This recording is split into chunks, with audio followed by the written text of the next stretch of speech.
Ok. Boa noite, pessoal. Meu nome é Anderson Gonçalves, certo? Sou aluno do Instituto Federal da Bahia, Campus Simões Filho, certo?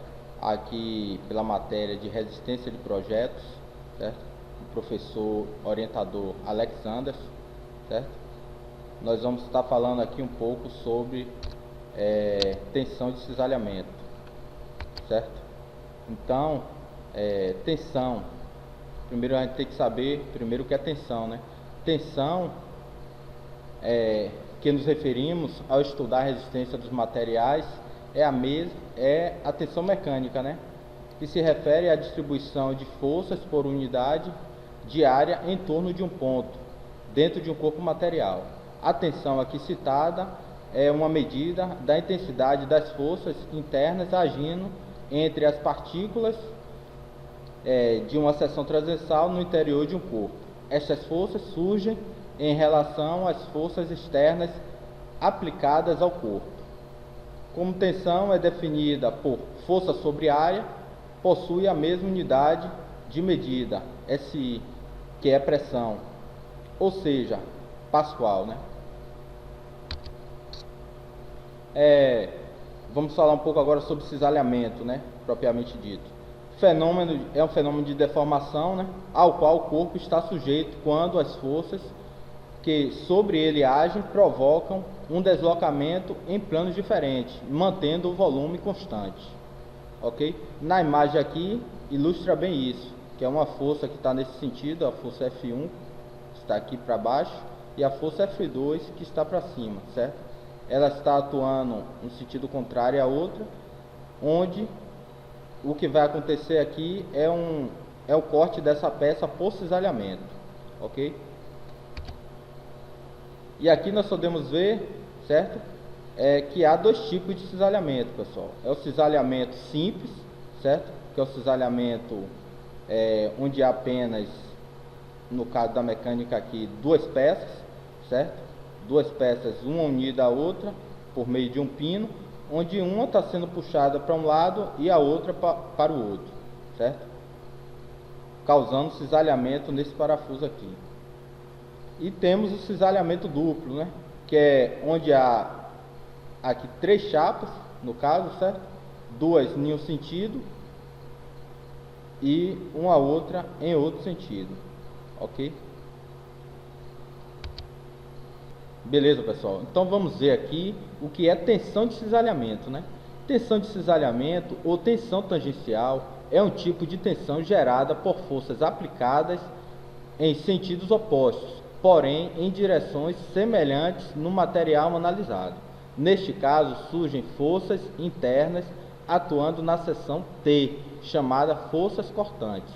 A distribuição das tensões de cisalhamento não podem ser assumida como uniforme, já que esta distribuição varia de zero na superfície da barra até um valor máximo no centro do corpo.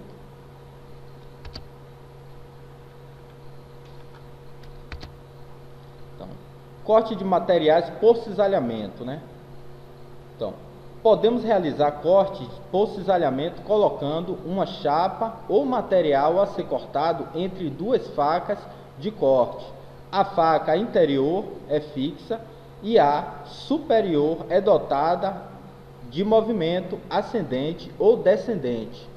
O esforço cortante é produzido pelo movimento descendente da faca superior, que, ao penetrar no material a ser cortado, cria uma zona de deformação e o corte por cisalhamento. Então, temos exemplos aqui, que é a tesoura, que é constituída por duas lâminas articuladas, né? As lâminas, que podem ou não ser muito afiadas, cortam um material através da ação de tensão de cisalhamento, aplicadas utilizando o princípio de alavanca. Sendo assim, a tesoura é tanto mais eficaz quanto mais próximo o objeto a ser cortado estiver da articulação da tesoura. Então, quanto mais próximo ela estiver dessa região aqui, certo? Mais eficaz ela será. Todo material apresenta certa resistência ao cisalhamento. Saber até onde vai essa resistência é muito importante, principalmente na estamparia, que envolve corte de chapas ou nas uniões de chapas por solda, por rebites ou por parafuso, onde as forças cortantes é o principal esforço que as uniões vão ter que suportar. Então, a força que produz o cisalhamento, né? Ao estudar os ensaios de tração e de compressão, você ficou sabendo que nos dois casos, as forças aplicadas sobre o corpo de prova atuam ao longo do eixo longitudinal do corpo. Então, aqui é uma peça, certo? Onde é um ensaio que está sendo feito, certo? A representação de ensaio, onde teremos uma lâmina móvel, uma lâmina fixa, onde vai estar segurando o corpo de prova ou um eixo, certo? E essa parte aqui, essa lâmina móvel aqui, vai descer e cortar a peça, né? Vai estar descendo e estar cortando a peça. Força de cisalhamento.